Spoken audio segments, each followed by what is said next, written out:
सिर्फ घोषणा ही करेगी, घोषणा के अमल में लाने का भी कभी काम करेगी। आज भारतीय जनता पार्टी के राष्ट्रीय मंच से एक हम सवाल करना चाहते हैं। कांग्रेस पार्टी ने पिछले 2 साल से ओल्ड पेंशन स्कीम को एक बहुत बड़ा तूफान बनाया था भारत की राजनीति में। याद करिए आप।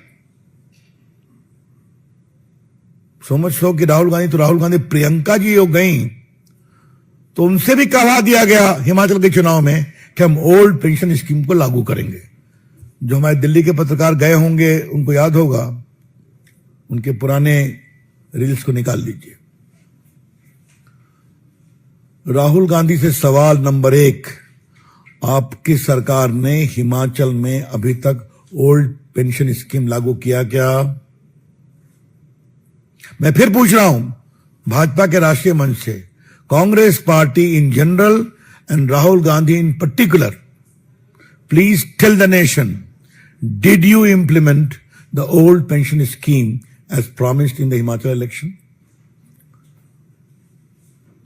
हम इसका जवाब जानना चाहेंगे उनसे। आपने कर्नाटक के चुनाव में बहुत चालाकी कर दी।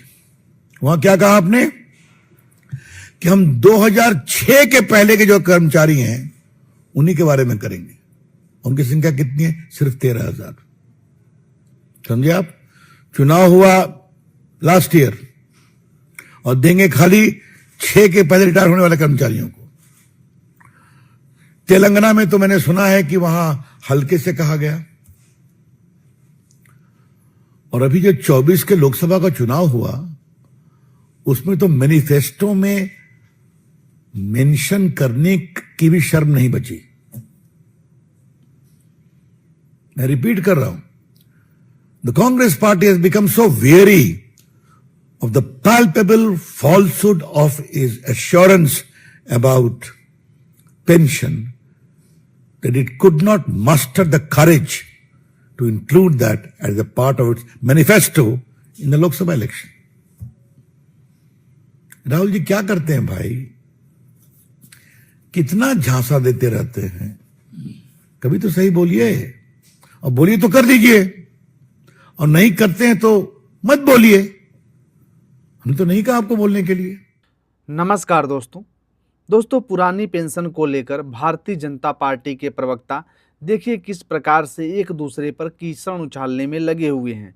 लगातार आप देख रहे होंगे कि कैसे पुरानी पेंशन जो है बहाली हो चुकी है, लेकिन मैं इनसे सवाल करना चाहता हूं कि एनपीएस में जो पैसे, जो फंड जो कर्मचारियों के जमा हैं, आप उन्हें राज्य सरकारों को क्यों नहीं देना चाहते? क्यों उस पैसे को आप हड़पने में लगे हुए हैं? पुरानी पेंशन तो कई जगह लागू हो चुकी है, क्या आपने किसी जगह लागू करवाई?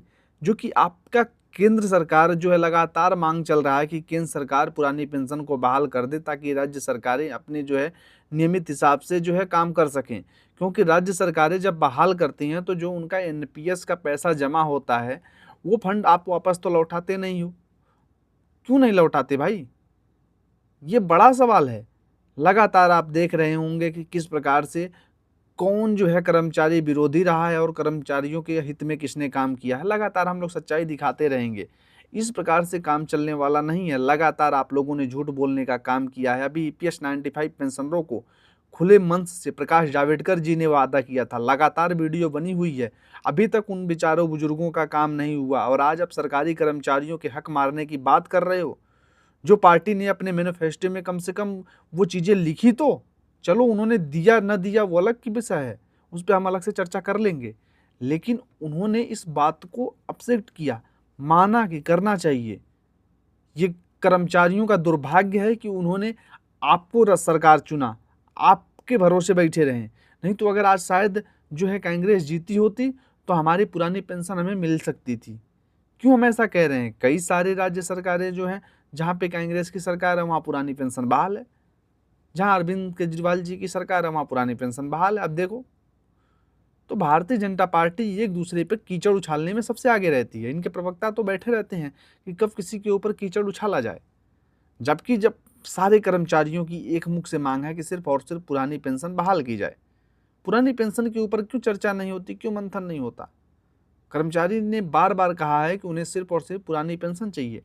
एनपीएस यूपीएस आप खुद ले लो ना, पहले आप अपने फंड का जो आप पैसा ले रहे हो वो उसके ऊपर चर्चा करो। आप क्यों पुरानी पेंशन ले रहे हो? पुरानी पेंशन लेने के लिए नेता मंत्री सबसे आगे होते हैं और आकर यहाँ पे प्रवक्ता बनकर बैठ जाते हैं, दूसरे को ज्ञान देते हैं। यार ये ज्ञान आप अपने पास रखो, कर्मचारियों को देने की जरूरत नहीं है, आपके ज्ञान की जरूरत नहीं है कर्मचारियों को। कर्मचारी आपसे ज़्यादा पढ़े लिखे हैं।